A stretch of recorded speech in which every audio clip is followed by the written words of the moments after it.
All right, we are back. I am Riley Chow here with Daniel Montgomery and Luca Giliberti, and hopefully we are joined in a moment by Charlie Bright, and we are going to be recapping the 72nd Primetime Emmy Awards, fourth night, Thursday night. This was scripted night number two. We saw the casting winners, we saw some acting winners. What else do we see? I don't know. We Maybe there saw was short form, we short saw form. Music, animation, a lot of music, juried awards that had already been decided. Yes, and we also saw a lot of segments that we had seen the previous night, previous several nights, um, just in case we forgot, I guess. So, Luca, first of all, I want to ask, uh, are you going to be sleeping right after this, or have you just absolutely woken up? no, Because no. it is 3:30 a.m. where you are. It is. I'm crazy. No, no. I'll go to sleep after. I tried before, but that didn't work. I'll go after. All right, and Daniel, how are you feeling in general? In general, during the pandemic, that is a much bigger question, but about these awards, swell. Yeah, it's really open to interpretation. So about these awards, though, where would you like to begin? I'll just start by saying that Doctor Who, finally an Emmy nominee, still not an Emmy winner. Two nominees in that category, and it lost to the other one, which was Big Mouth, which actually, Big Mouth had a big night. It won twice. Yeah, I would actually like to draw attention back to the board here. So if you see here, Better Call Saul won an Emmy. Not technically, but I count it. So they are crossed off. And then in the loser section, I have added Doctor Who, Oh, that's since that's so generous of you. yeah, they've been on for like 50 years or something. And they have not, 53? yes. No, actually, maybe more like 57 at this point. Oh dear. It's been a while. But it only Uh, recently started entering for Emmys. Like only in like maybe the last 6 or 7 years have I even seen it on the ballot. Yeah, I was looking up if it had been ever nominated for an international Emmy, but that Oh, has not been the case so far. There'll be another 57 years. exactly. It will outlive the Emmys. And us. Yeah. Luca, what is your big takeaway from the night? Well, I guess first of all, I was very surprised that they started with the casting awards because I think those were the ones I was most looking forward to because they're so important for predicting the awards on Sunday.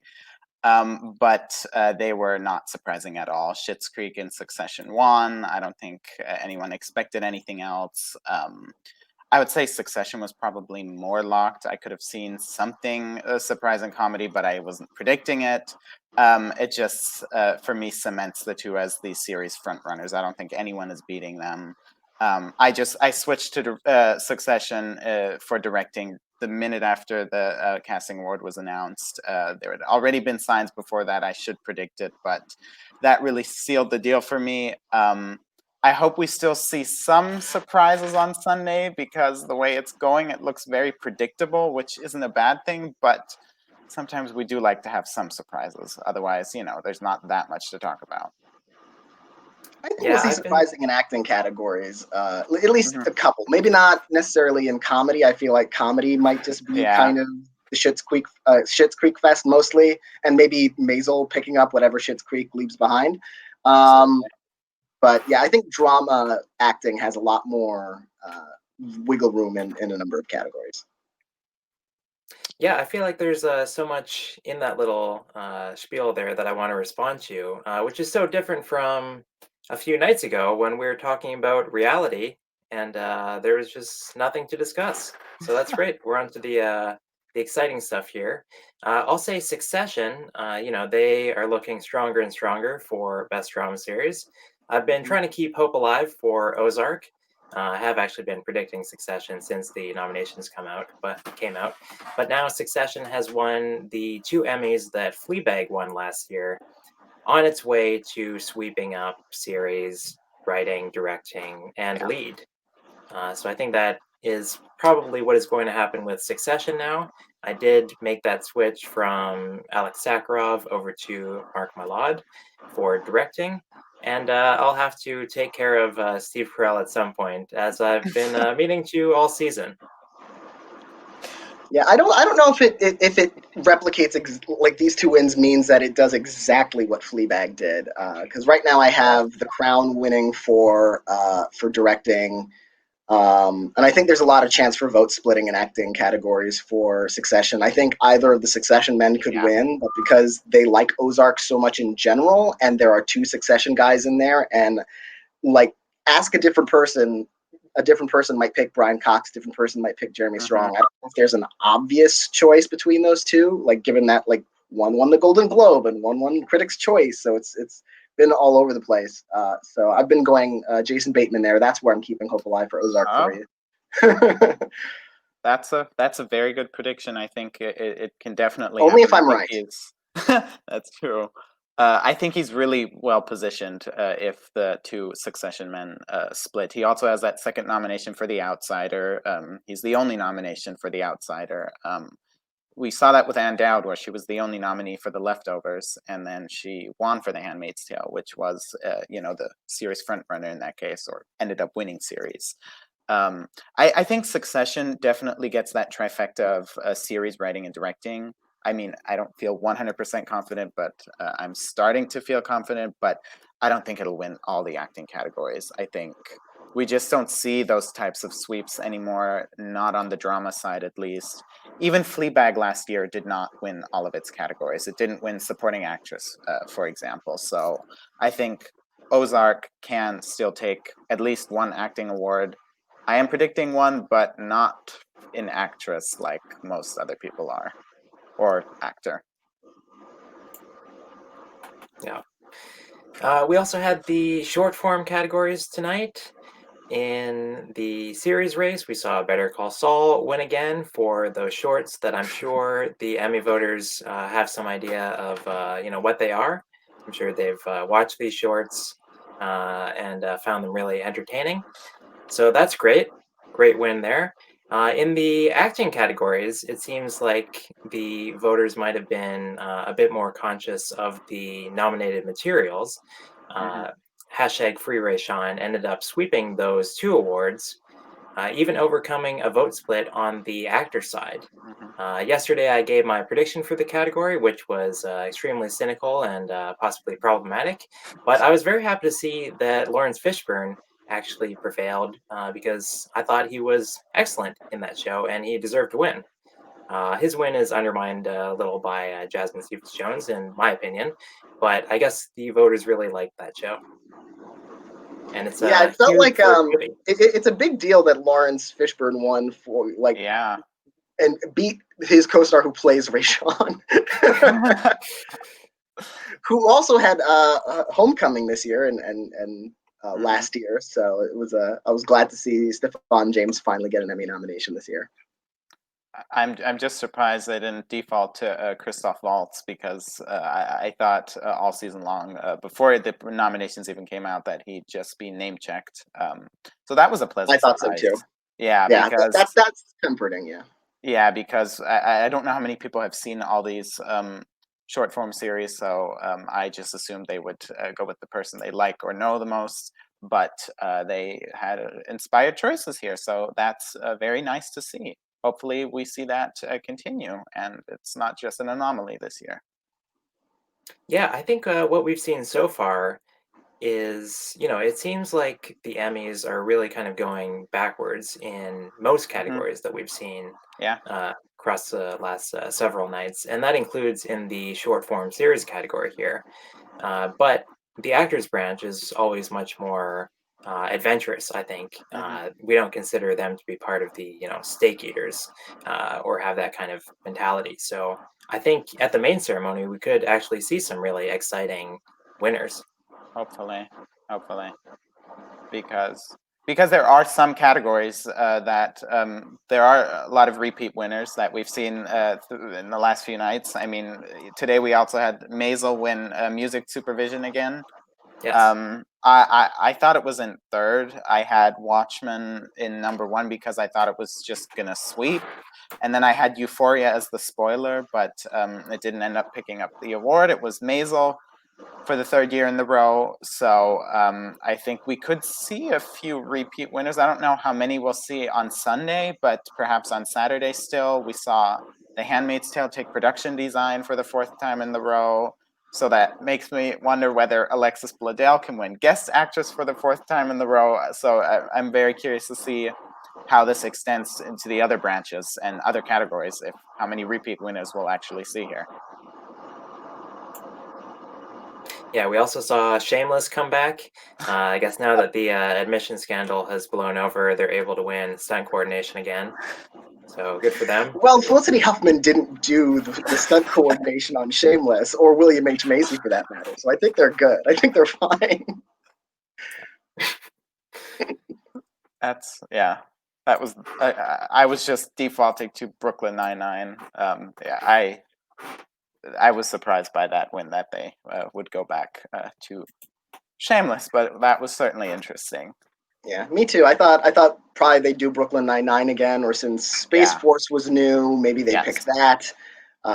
But to go back and pick Shameless again, which is a show that I've fallen off of, so it might be a sign that that branch is paying attention to the work, which is, or at least they're switching things up, or the Emmy voters in this category agree about abolishing the police. So that's always fun.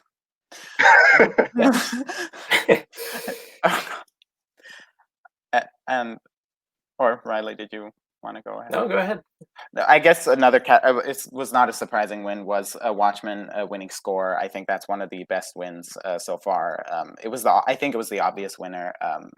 I can't imagine anything else winning that category. That score was so amazing. And another one I loved was Euphoria winning song. I love All For Us. It's an amazing song. I had my doubts. Again, I was predicting Watchmen because I thought it was just going to sweep.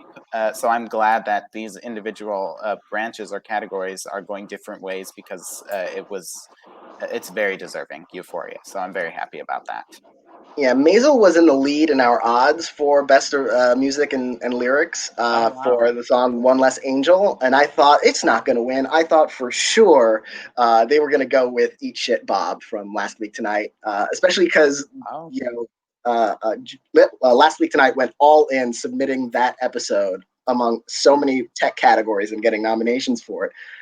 So I thought it would win here. And also, I just have to say that one of the highlights of watching these creative arts shows is hearing the announcer with that supreme announcer voice say titles like Eat Shit Bob or I'm That Bitch from RuPaul's Drag Race or How to Have an Orgasm from Big Mouth. It's like all that dignity coming out and saying like, eat shit, Bob.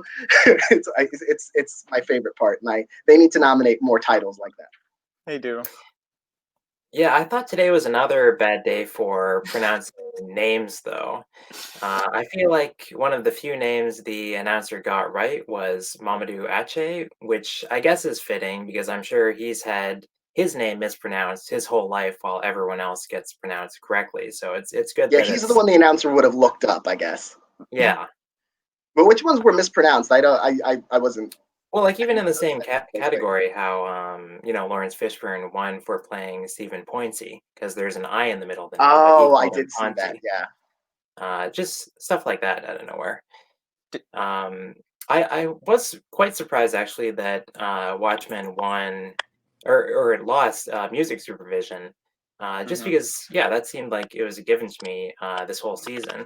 The music supervision was so acclaimed. Watchmen has been sweeping in general, but now I'm kind of wondering, is it because Marvelous Mrs. Maisel is stronger than I had anticipated, or is it because the music branch is kind of going out of its way to spread the wealth?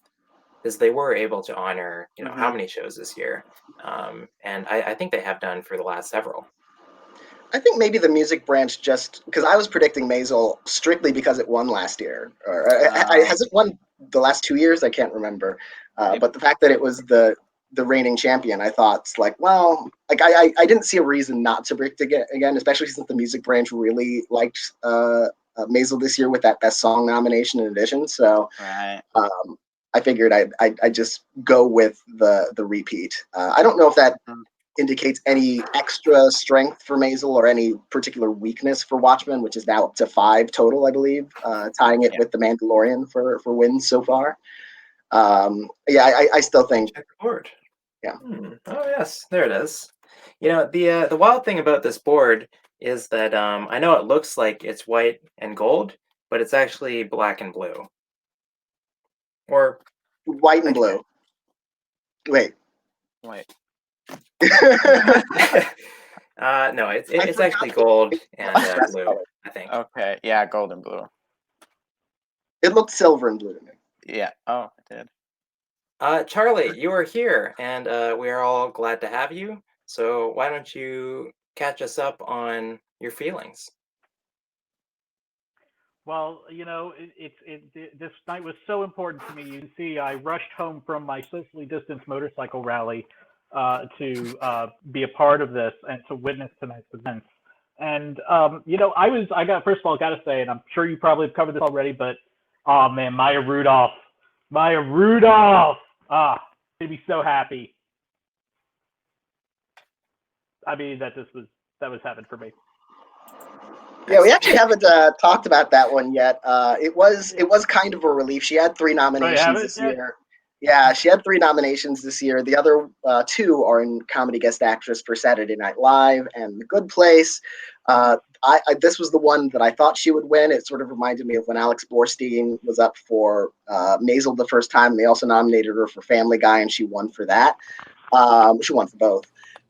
So I thought whatever happens in guest acting, I think they might take care of Maya Rudolph here, and they did. So the best news for her, although she didn't send in an acceptance speech, they didn't show one when the telecast or the webcast aired. But at least she doesn't have anything, like the pressure is off for Saturday. Like she did, like it's not like make or break.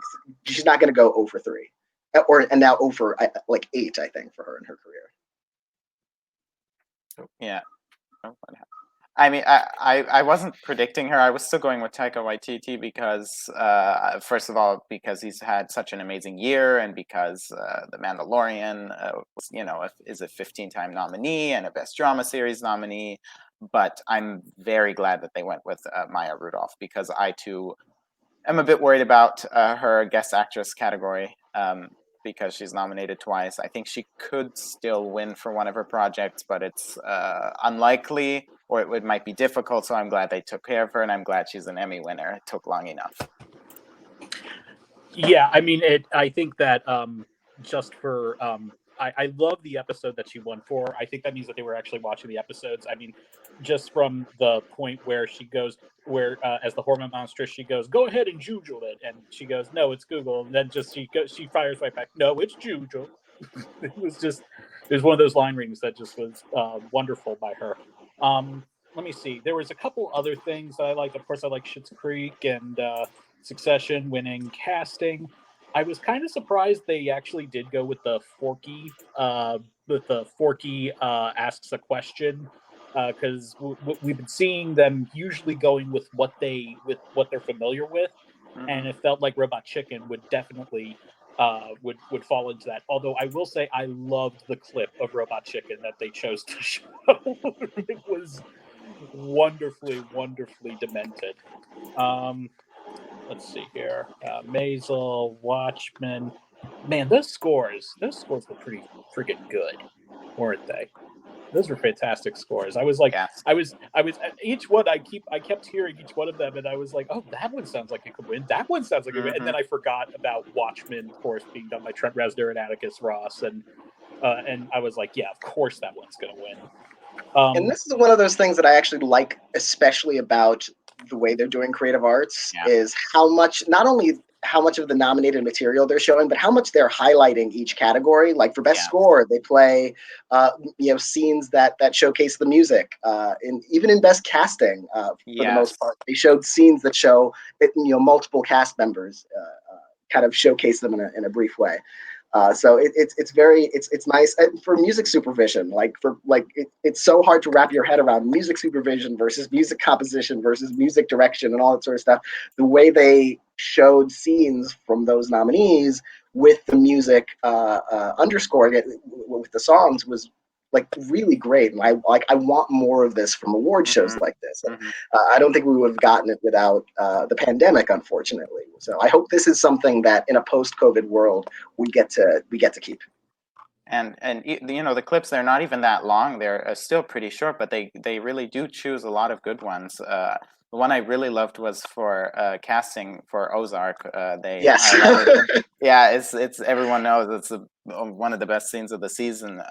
It would have been fitting to have a scene with maybe Tom Pelphrey, since he was a new addition in the third season, but I don't regret the scene they chose. I thought those were very interesting, and yes, the score. I mean, those scenes they chose, and music supervision. It's just, I really, really, really hope they and show. the main title theme category as Yes, well. That one was also really good. It's just interesting because I'm sure we're not familiar with all of them. We've probably seen the main contenders, but when we see these shows that are only nominated in these categories, it's just very interesting to see. And I hope for Sunday that we get good clips for the actors. There's no excuse not to have good clips for the actors, especially now. So I think for that Ozark win, I was just going to say that I for a second I thought that Laura Linney was going to win Best Actress in casting for a drama series.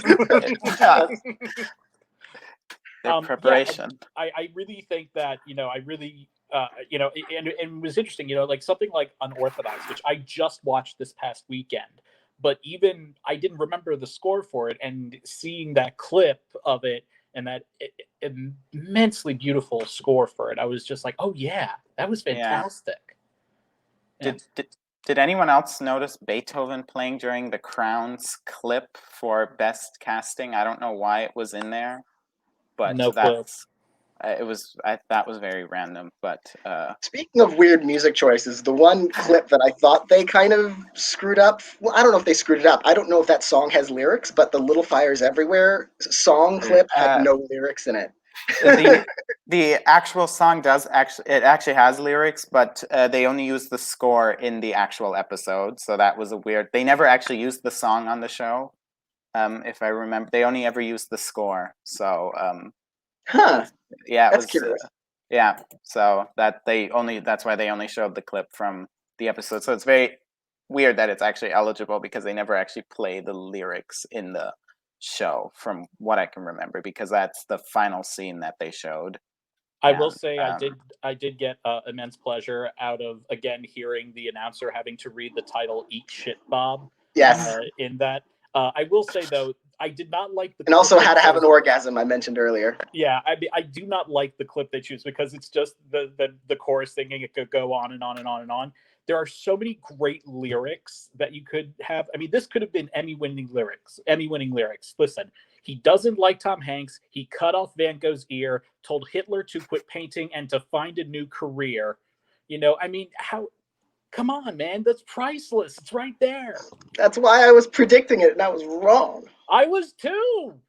I can't go to the next lyric because I think that would probably be a step too far. But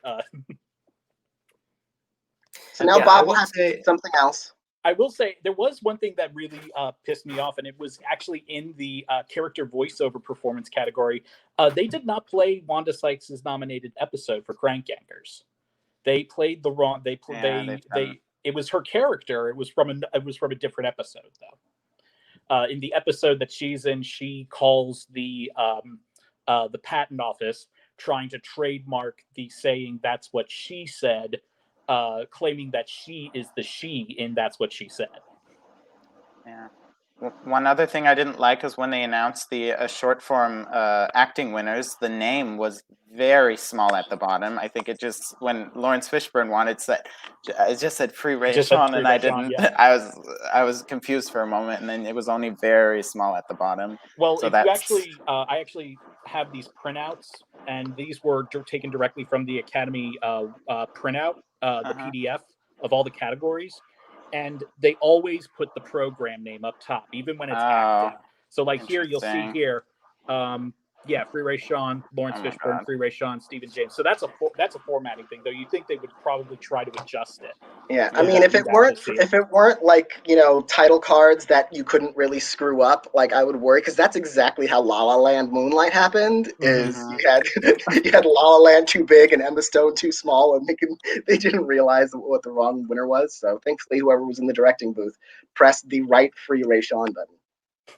At least no one said a god walks into a bar today like they did yesterday. They really don't know how to pronounce some of the episode titles. How is but that one supposed to be pronounced? I believe it's a bar for Angela A. Bar. So, Okay. But that's just nitpicking. But if they're gonna pre-record the episode titles, they should learn how to pronounce them. But okay. Yeah, I've got a complaint as well because that's what people do with wine. Let's How just come we got no? let's just complain throughout the rest Yeah. of this. Yeah, why do we get no clips for the juried winners? Right. Yeah, That I wanted is- to see, Like the individual especially achievement in animation, I would have loved to have seen, and motion yeah, design. Jenny Like the specific stuff that they did. Tartakovsky's Primal, like that won 3 times. I wanted to see some of it. That's strange. Yeah. And that was Primal. That was something that had qualified for the Oscar shorts actually back in January. He had developed that, and actually, even though it aired on Adult Swim, he also released it to several festivals, and that's how it ended up on it got on the short list, but it didn't get nominated. I thought it was going to get nominated. Though I Well, will we say do- that they sort of made up for that with Best Motion Design, where the acceptance speech video That was cute. was the little Windows thing and the symbol of the little characters holding their Emmys. That was very clever. I enjoy like when you have the opportunity to send in like a pre-recorded acceptance speech. I prefer. I like a little bit of like you don't have to go all out, but I like the little bit of creativity that goes into it. And I also dislike when people record their taped acceptance speeches as if like, oh, I can't believe this happened, as if it's like a spontaneous moment that we know it's not. Like you don't like drop that; it just looks awkward. So just say, "I'm so honored, thank you," yada yada yada, do the thing, and then But when they try to act out like as if they are hearing in an actual like a regular ceremony that they won, that's a little bit a little awkward. I did like the one guy, I can't remember what category it was, who had his baby dressed up as an Emmy. Oh yeah. That was cute. That was cute. And like you, Daniel, I really do like when people, they're like, let's have some fun with it, put in the effort, so make it, for nerds like us, it makes it more entertaining. All right, let's move on to some predictions for Saturday night. I will not be back Wait, we have tomorrow to do this night again? because, yeah, there's Saturday is an extra long ceremony too. There are like twice as many categories. Oh It's dear. going to be airing on actual TV. There are going to be lots of commercials. I'm going to have to find out how to watch it from Canada. Charlie, what do you think is going to be winning Outstanding Animated Program? Yeah, to me that that was the $1 million question last year, and I think it's a $1 million question this year. I know a lot of people are predicting BoJack. I want it to be BoJack very much. I just do not know if babies always look miserable in my book, so I can't tell you. They always bleh. Anyhow. I think that I know a lot of people are predicting BoJack. It's their last chance. I really want that to happen, but I always have this instinctual thing, like when I really want something to happen, I usually err on the side like I won't predict it because I don't want to get my hopes up. So what I am predicting right now is Rick and Morty to repeat from 2 years ago. It's a really good episode. They almost couldn't go wrong with most of the episodes from this past fourth season. The Simpsons, after last year's shocking win of The Simpsons, I'm a little I still think it has a chance.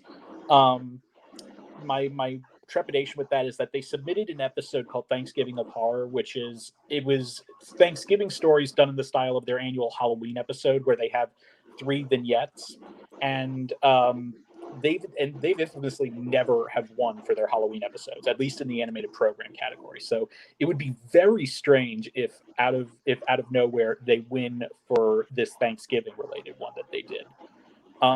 But I really think that any one of these is a solid. It has actually a solid chance of winning. I wouldn't because, and I'm not going to write any of them off because, well, that's what we did last year, and boy, did I have to eat crow on that one. I think a lot of us did. In fact, actually, the funny thing is, I was taught when I was interviewing Al Jean earlier this year, who's the showrunner on The Simpsons. He said he was shocked at the win because he was reading one of our articles. He was looking at our odds with The Simpsons in last place, and so when we put out the article that I happened to type up with the title "The Simpsons Shocks Winning Animated Program for the First Time in 11 Years," he tweeted out that article with the headline "Dewey Defeats Truman." So he was very cognizant of how wrong a lot of us were, and I don't put it past it to happen again. Though it should also be noted, Big Mouth has 2 wins tonight, so that could also factor into that. They submitted the episode Disclosure, the movie, the musical, which is a really fantastic episode. And the Bob's Burgers episode is really good too. I don't think there's a weak entry here. So I would love it if BoJack won. I have it at number 2. It would be great because that would also give Will Arnett an Emmy, as he's one of the executive producers. But I'm going with Rick and Morty. Which is interesting, actually. That makes BoJack the only show in this category that doesn't have an Emmy at all, like in any category yet. Yeah, in any category. Yep. I'm predicting BoJack just because I remember like Rick and Morty didn't get in, and then it got in and won. And so I think maybe BoJack will be the same sort of situation where the hard part was getting the nomination, and now that it's in, it'll finally get it. Especially because this is its last try. I would certainly hope so. I mean, this is a show that has been loved by critics and has found a very solid fan base, which is kind of bizarre when you think about it, because it's such a layered show and it goes to such dark places, and at the same time it's talking animals, so it's so jarring, and the fact that it managed to find this audience is really special for that show, and I think that an Emmy win would be a perfect compliment to it.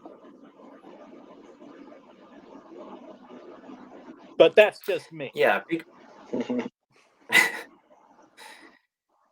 Big Mouth, they won an interactive Emmy tonight, and that was for a series of Instagram stories, which was a really fun little thing that they did. Excellent. Luca, are there any categories that you are particularly looking forward to for Saturday? Well, I don't know if I'm looking forward to it, but we were here 5 years ago, the first time Cicely Tyson was nominated for How to Get Away with Murder, and I think we were confident that she was going to win, and here we are 5 years later, and she still hasn't won for this role. I said all season long I was not going to predict anyone who's actually my favorite in the category, but I ended up putting her number 1 because I have no idea what the hell to do with guest actress. I really don't. I could see anyone winning. So I put her at number 1, which is probably really bad for her chances, but I swear she's a 95-year-old legend kicking ass on TV, and she can't win for this role. It's ridiculous. That's my biggest wish. I don't think I don't feel good about it because I think the category will probably just go to Cherry Jones or Alexis Bledel, both of whom are very deserving. But that's the category I'm really, really looking at. And if she does win, I will be elated. That's all I need this year at the Emmys. I'm predicting her. Yeah. Daniel, do you have her? No, I'm going with Cherry Jones. I've been a little surprised all season that Cicely Tyson, after several seasons of being nominated for this role and not winning, that now she's the front runner to win. And I'm Yeah. not sure where that comes from necessarily. I could be completely wrong and she'll win because this is the guest acting categories. That weirdness happens all the time. But I am, like as Lucas said, I'm going the Cherry Jones route. Because when she just won last year for appearing in, what was she in that Handmaid's Tale episode for like 90 seconds or something. They like her. She has a more substantial role in this. They love Succession. Just One Casting is the front runner for best drama series. So she wins even when her show isn't that big, like that the surprise first win for 24. So I'm going with Cherry Jones. I don't think Harriet Walter will take enough votes away from her to split that vote, especially given the rest of this category. It's hard for me to pick a second place because it's, Alexis Bledell's won before, and so she could easily do it again. Felicia Rashad is a legend. She hasn't won yet. Cicely Tyson is a legend, hasn't won yet for this role. So unfortunately, the only one I can't see winning, like no offense to Laverne Cox, but I feel like they've moved on so much from Orange is the New Black that sort of the nomination is the reward for that farewell season. Yeah, I mean, I can't remember who I had in the prediction center when it closed. I was meaning to actually switch to Laverne Cox from I think Cicely Tyson, just because I really can't make heads or tails of the category. And so, I mean, I could be completely wrong on that. I mean, I could also be completely wrong that I switched to Laverne Cox because I can't remember if I actually made the switch in time. But I mean, we've also seen them sometimes just throw out random wins for random shows in these guest acting categories. I think of like Hank Azaria winning for Ray Donovan all those years ago. It was 4 years ago. What am I talking about? What is time? Yeah. Exactly. Especially now. Yeah. But it's just it feels like it's just one of those things where it's either going to be the most obvious choice, which to me would either be Cicely Tyson or Felicia Rashad, or not Felicia Rashad, Cherry Jones, or someone that is considered the most out of left field, which I guess for a lot of people would be Laverne Cox. I'm actually surprised not more people are considering Alexis Bledel, because The Handmaid's Tale has never lost this category. It did underperform this year a lot, but we've seen, I mentioned this earlier, we've seen like repeat winners between production design for The Handmaid's Tale and music supervision for Maisel. Obviously, these are different branches, but Alexis Bledel, the fact that she got nominated while the leading lady, Elizabeth Moss, did not, and the fact that she really had a really great arc in this season, I think that she could still just win if voters are just checking off The Handmaid's Tale in these guest categories like they have before.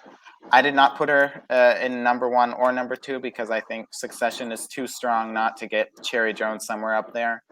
But I wouldn't be surprised. I wouldn't be surprised to see anyone win, really, even Laverne Cox.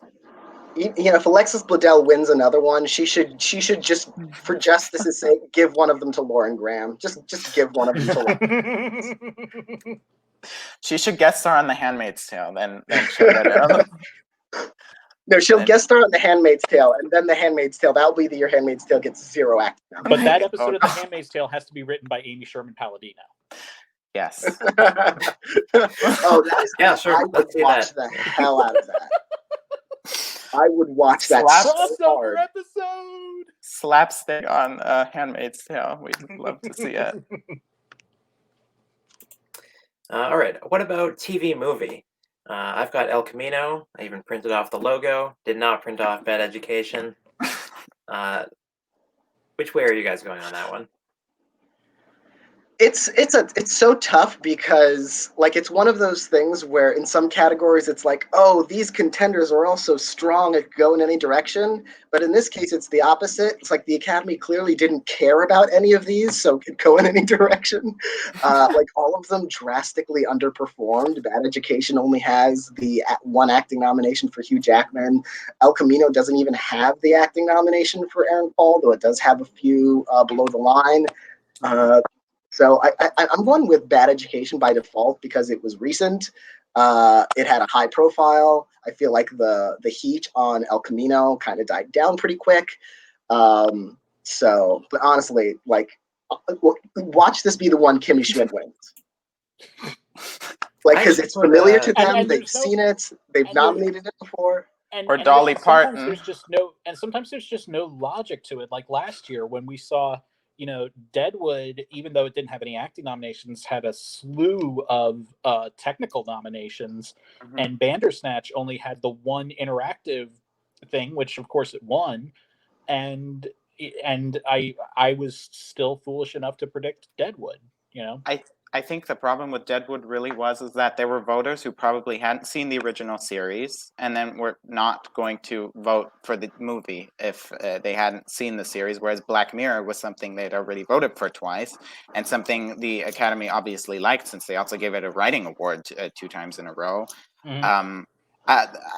This one's very difficult. I'm going with El Camino just because it is familiar territory. It could suffer from the same problem like Deadwood did. If there are people who did not see Breaking Bad, they might not vote for this. But have they seen Bad Education? That's my question. It got the bare minimum.